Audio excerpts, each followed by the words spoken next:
So ngayon ang steel truss natin naman ay tapos na lahat. Ayan siya. Tapos na lahat natin mag-fabricate mga pare ko, no? Yan. Dumating na rin yung mga materialis natin gagamitin, mga C-purlins natin. Yan siya.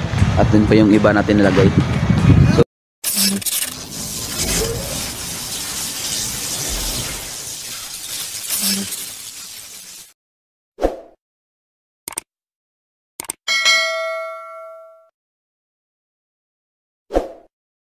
So yun, what's up mga pare ko, no?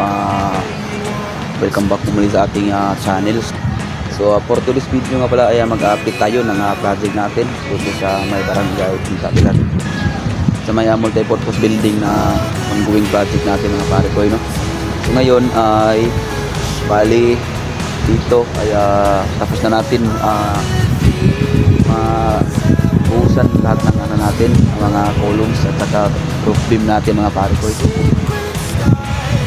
So ngayon ang steel truss natin naman ay tapos na lahat. Ayan siya. Tapos na lahat natin mag-fabricate mga pare ko, no? Yan. Dumating na rin yung mga materialis natin gagamitin, mga C-purlins natin. Yan siya. At dun pa yung iba natin nilagay. So bali ngayon ay ipinturahan na rin ito mga pare ko, no? Sa mga tauhan natin, at ipinturahan natin ito. Ayan siya. Nakalatag na yung mga steel truss natin mga pare ko.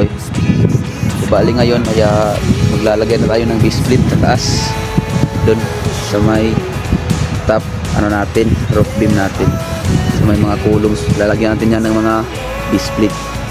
Ito ngayon pagki-clear natin itong mga buhangin natin na natira para dito natin ilalagay yung mga purlins natin. So purlins natin mga pare ko, ayun siya. Dito natin papipinturahan.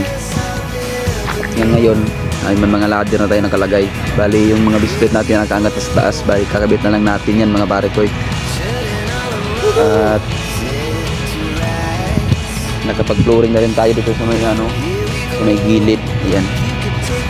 Tapos na natin na-flooringan. At dun sa kabila, yan. Re-retouch na lang natin yun kasi wala lamang damage. Bali yung sa taas na lang yung may mga kunting bitak, i-retouch natin yung mga pare ko. Bali tumahan na yung ulan ngayon kaya medyo diretso na yung trabaho natin.